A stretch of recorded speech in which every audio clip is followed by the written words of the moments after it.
Hello everyone, मैं दीपक sir DLC education अड्डा में आप सभी का स्वागत करता हूं और डिस्कस करूंगा एक नया प्रॉब्लम। प्रॉब्लम है क्रॉस मल्टीप्लिकेशन का। क्रॉस मल्टीप्लिकेशन में ये प्रॉब्लम अपने बुक में आपने देखा होगा और ये प्रॉब्लम देखने के बाद मैक्सिमम स्टूडेंट को थोड़ा सा फियर होता है। तो उस फियर को मैं डिस्कस करूं, मैंने कम करूंगा यहाँ पे और एक एक स्टेप्स मैं आपको बताऊंगा, जिससे क्या होगा कि इस टाइप के प्रॉब्लम को देखने के बाद आपके अंदर में कॉन्फिडेंस आएगा और आप बोलेंगे कि इस तरह का प्रॉब्लम तो बहुत इजी होता है ना। देखने में भले भले ही ये आपको थोड़ा सा डिफरेंट लगे, है ना, लेकिन ये बनाने में उतना ही इजी है। तो चलिए, इसमें हम लोगों को करना क्या है, जो बेसिक चीजें हैं वो हमें याद रखनी होगी।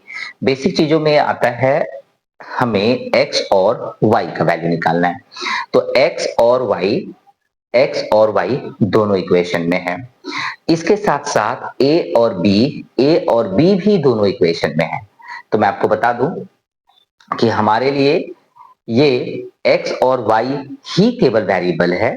a और b एक नंबर के जैसा हम लोग इसको ट्रीट करेंगे, ठीक है ना। तो कांस्टेंट नंबर जैसे होता है बिल्कुल हम लोग उसको वैसे ही ट्रीट करेंगे। तो फ्रॉम इक्वेशन वन से आप यदि देखेंगे तो x minus y is equal to a plus b आपको दिख रहा है। इसको ब्रैकेट में डालिए और करना क्या है आपको, x माइनस वाई माइनस में a प्लस बी और RHS 0। आपको पता है क्रॉस मल्टीप्लिकेशन में ए बी सी का वैल्यू निकालने के लिए हम लोग क्या करते हैं, RHS को पहले 0 बना लेते हैं।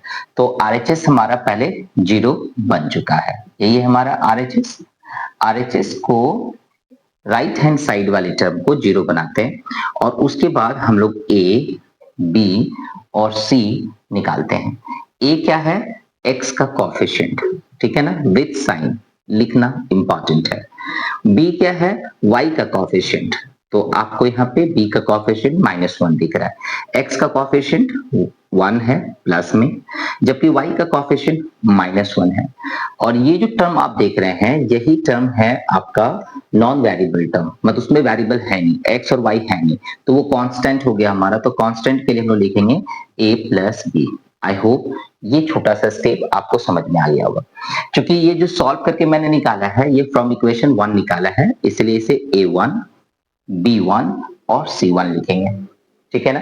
क्रॉस मल्टीप्लिकेशन मेथड में हम लोग क्या करते हैं, x के कोफिशिएंट को a मानते हैं, y के कोफिशिएंट को b मानते हैं, और जिसमें x और y नहीं होता है उसको एक साथ रख के नॉन कोफिशिएंट वाला टर्म, सॉरी नॉन वेरिएबल वाला जो टर्म है उसको हम लोग कांस्टेंट मान लेते हैं, और वही हमने लिखा। अब हम लोग करने वाले हैं फ्रॉम इक्वेशन 2।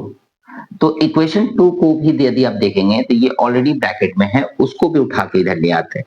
तो क्या होगा, ax plus b y minus में a square minus b square. I hope RHS is equal to 0 बनाने में आपको इक्वेशन टू से कोई दिक्कत नहीं होगा, चाहे इक्वेशन 1 हो चाहे इक्वेशन 2 हो, उसको RHS को 0 बनाने में कोई प्रॉब्लम नहीं। क्यों, ये पूरे टर्म को उठा के आप LHS में ले आइए, तो आपका टर्म क्या हो जाता है, ये आपका जो है माइनस में कन्वर्ट हो जाता है। अब आपको करना क्या है, A, B and C। A क्या होता है, x का कोएफिशिएंट होता है, तो मुझे यहाँ पे A is equal to plus a दिख रहा है, कोई प्रॉब्लम नहीं। A is equal to plus a है, कोई दिक्कत नहीं है।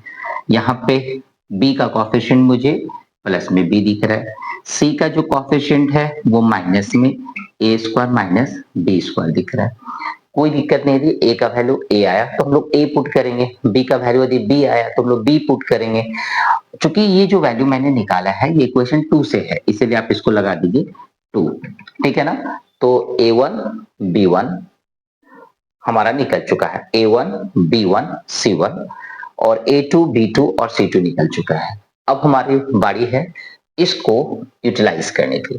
तो कैसे यूटिलाइज करते हैं हम लोग, 1 अपॉन, है ना, BC माइनस BC। तो इस 1 को हम लोग यहाँ पे x लिखते हैं, x, इसके बाद हम लोग लिखते हैं y, इसके बाद है CA minus CA is equal to हम लोग लिखते हैं 1 अपॉन AB माइनस AB। बहुत इजी है ये, आप इसको BC CA ए बी बोल के याद करेंगे। यहाँ पे करना क्या है आपको 1 2 2 1 लगाना है 1 2 2 1 1 2 2 1 1 2 2 1 ठीक है ना, ये भी हो गया। अभी आप मेरे सीरीज में क्रॉस मल्टीप्लीकेशन के मेथड में देख रहे हैं तो आपको पता चलेगा कि यदि हम लोग इन सभी का वैल्यू निकाल लेते हैं और इसका और इसका कंपैरिजन करेंगे ना तो हमारा आ जाएगा। अब हमारी बारी है कि एक एक करके वैल्यू सबका निकाल लें और वैल्यू पुट कर दें, है ना। इसके बाद आप लोग भी ट्राई कर सकते हैं। देखिए यहाँ पे BC माइनस BC 1 2 2 1। अब क्या करना है, B1 है मतलब इक्वेशन 1 से मिलेगा, 2 है मतलब इक्वेशन 2 से मिलेगा। तो B1 है तो B1 की वैल्यू मुझे -1 दिखी। C2 की जो वैल्यू है वो खुद माइनस में दिया हुआ है और ऑलरेडी वहां पे ब्रैकेट है, वो क्या है A² माइनस B²। तो थोड़ा सा माइनस इंटू माइनस को दी आप मल्टीप्लाई करेंगे तो प्लस में कन्वर्ट हो जाएगा और आपके पास A² माइनस B² आपके पास बच गया। आई होप यहां तक आपको कोई प्रॉब्लम नहीं होना चाहिए। अब देखिए यहाँ पे माइनस है तो आप माइनस लिखेंगे। B2 की जो वैल्यू है B2 तो इक्वेशन 2 से मिलेगा B और C1 की जो वैल्यू है वो ऑलरेडी फिर से माइनस में है तो आप उसको क्या लिखेंगे ब्रैकेट में A plus b. Similarly minus into minus करेंगे तो प्लस हो जाएगा, ठीक है ना। बट आपके पास में ये जो मल्टीप्लाई है और ये जो मल्टीप्लाई होगा तो B बाहर में रह जाएगा आपका, है ना। अब नेक्स्ट लाइन में आप क्या करने वाले हैं कि इसको मल्टीप्लाई कर लीजिए। कितना होने वाला है B इंटू ए तो क्या लिखेंगे AB लिखेंगे, B इंटू बी तो आप क्या लिखेंगे B² लिखेंगे। यहां से ये और ये कटता हुआ नजर आ रहा है। सो A² प्लस AB आपको दिख रहा है। इन दोनों में से यदि आप A कॉमन ले ले तो आपके पास A प्लस B आपको दिखेगा। तो आपने BC माइनस BC का वैल्यू सॉल्व किया है, ठीक है ना। इसी तरीके से हम लोग इन तीनों की वैल्यू सॉल्व करेंगे, ठीक है। तो वैल्यू जब आप यहां से उठा के यहां पे डालेंगे ना तो उस समय आपको सावधानी बरतना है। तो हम यहाँ पे क्या लिखने वाले हैं x अपॉन क्या लिखने वाले हैं a इंटू क्या लिखने वाले हैं a plus b done is equal to. अभी मैं इसको मिटाऊंगा और BC को मैंने सॉल्व कर लिया। ये जो सॉल्व मैंने आपको दिखाया ये आप सॉल्व करने के बाद भी वैल्यू पुट कर सकते हैं या ये क्वेश्चन लिखने के बाद आप सॉल्व कर लीजिए। क्योंकि मेरे पास स्पेस नहीं है इसलिए मैं मिटा दे रहा हूं, आपको मिटाने की जरूरत नहीं है ना। सो अच्छा यहाँ पे क्या लिखूंगा CA माइनस CA तो यहाँ पे 1 यहाँ 2 यहाँ पे 2 यहाँ पे 1 मतलब इक्वेशन 1 से लेना है, 2 मतलब इक्वेशन 2 से लेना है। तो चलिए चेक करते हैं। C1 की जो वैल्यू है वो माइनस में है और A प्लस बी है। A2 की जो वैल्यू है वो A है माइनस में। C2 की जो वैल्यू है बिग ब्रैकेट दीजिए माइनस में A² माइनस B², ठीक है। और यहाँ पे आप इंटू का साइन दीजिए A1 की वैल्यू A है। ये मल्टीप्लीकेशन है ना, इसमें भी होगा, ये मल्टीप्लीकेशन इसमें भी होगा, माइनस के साइन रहने दीजिए। तो क्या होगा A² प्लस AB हो जाएगा ब्रैकेट बंद। अब देखिए माइनस इंटू माइनस करेंगे तो प्लस हो जाएगा और A²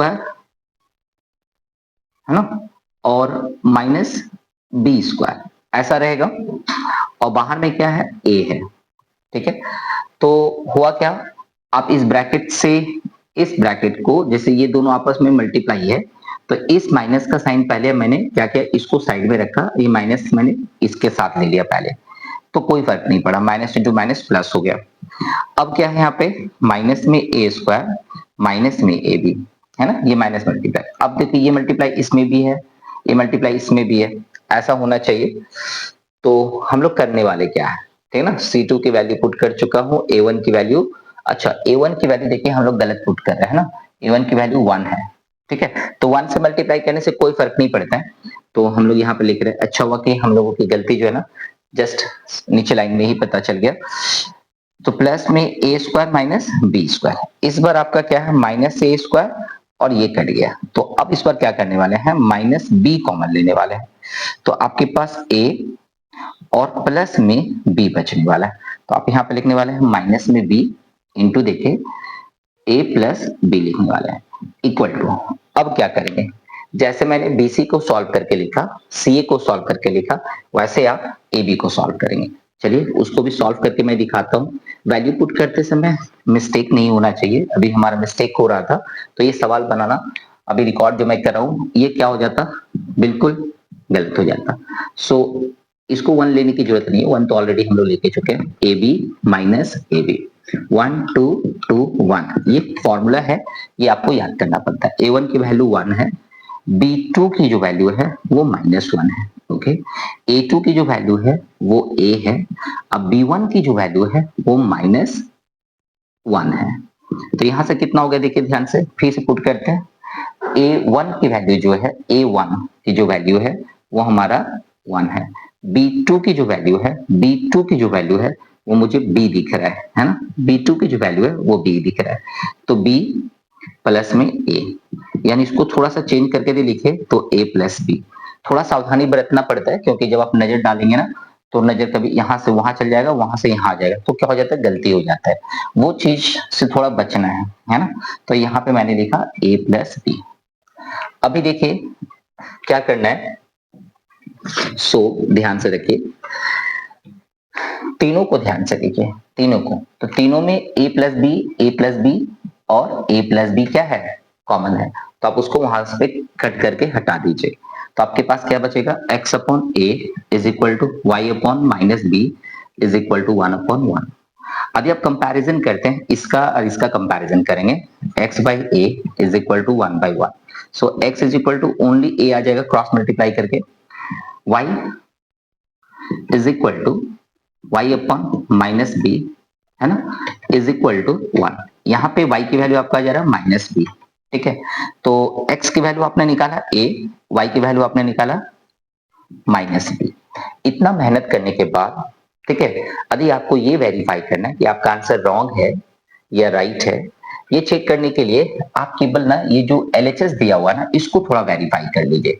यहाँ पे वेरीफाई करने के लिए लिखा रहा हूँ, वेरीफाई ऐसे जरूरत नहीं पड़ता एग्जाम में वेरीफाई करना, ये आपके लिए है, क्योंकि एग्जाम में मेहनत करेंगे आपको पता ही नहीं चलेगा कि ये राइट है या रॉन्ग है, तो एक दिक्कत है। तो चलिए लिखते हैं x माइनस वाई। एक्स की वैल्यू आप क्या लिखने वाले हैं, a माइनस, वाई की वैल्यू आप लिखने वाले हैं माइनस बी। देखिए कभी भी किसी का वैल्यू सब्सटीट्यूट करेंगे ना तो उसको ब्रैकेट में रखिए। मैं अपने पूरे सीरीज में, अलजेब्रा के पूरे सीरीज में मैंने कई बार बोला है, किसी का भी वैल्यू यदि आप पुट करते हैं तो उसको ब्रैकेट में रखिए। तो a प्लस बी, देखिए RHS में कितना लिखा हुआ है, a प्लस बी है, तो जो हमारा LHS में है वही हमारा RHS में है। तो इससे ये प्रूव होता है कि हमने जो इतना मेहनत किया है सॉल्व करने में, वो हमारा मेहनत क्या है, सफल गया है, ठीक है। तो ऐसे ही छोटे छोटे स्टेप्स के साथ मैं आपको सॉल्व करके दिखाता हूँ और आपके मैथ्स को बूस्ट करने की कोशिश करता हूँ, मैथ्स में जो आपकी कैपेसिटी है उसको बूस्ट करने की कोशिश करता हूँ। यदि आपको लगता है कि मैथ्स में थोड़ा सा आप वीक है या वीक ही है, तो आप मेरे सारे मैथ्स के वीडियोस को आप देखेंगे ना तो एक एक स्टेप मैंने क्या किया है उसमें एक्सप्लेन किया। और दूसरी चीज है, मैंने कहीं पे भी शॉर्टकट यूज नहीं किया। मैं शॉर्टकट यदि यूज करता तो क्या होता कि आपको स्टेप समझ में नहीं आता है ना, कि कौन कौन से स्टेप्स इन्वॉल्व होता है, ठीक है। तो चलिए ये डिस्कशन यदि अच्छा लगा तो प्लीज लाइक एंड शेयर कर दीजिए। मिलते हैं नए वीडियो में। Thank you, bye bye.